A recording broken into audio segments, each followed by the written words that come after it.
Ciao, sono Cristina, non sono Spider-Woman e sono nata con una malattia genetica rara, la sindrome di Noonan, che è un insieme di malattie e a me ha colpito molto gli occhi. Come vedete non porto le lenti a contatto oggi e l'ultima visita dall'oculista è andata così. Adesso ve mostro. Queste sono le lenti a contatto per vedere vicino. Queste sono le lenti a contatto per vedere lontano e questi sono gli occhiali per vedere lontano quando mi metto le lenti per vedere da vicino e questi sono gli occhiali per vedere vicino quando mi metto le lenti per vedere lontano. Avete capito? Questo è un paio di occhiali jolly in cui non posso più cambiare le lenti e il mio dottore, il mio oculista mi ha detto che non devo andare avanti con le lenti a contatto perché se faccio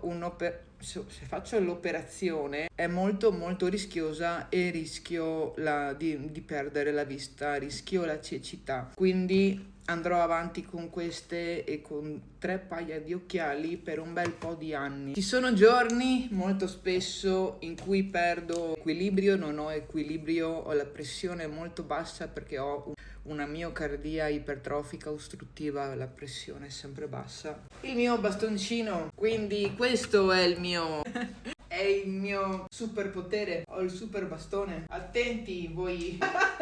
Sono la nuova, come si chiamava, Daredevil, la Daredevil della città. Quindi se sono con delle persone posso attaccarmi a loro. Se dei giorni sto più male prendo il bastone, altri giorni mi metto le lenti a contatto. Dipende, ogni giorno cambio. Come ogni giorno cambia il mio corpo, cambiamo noi.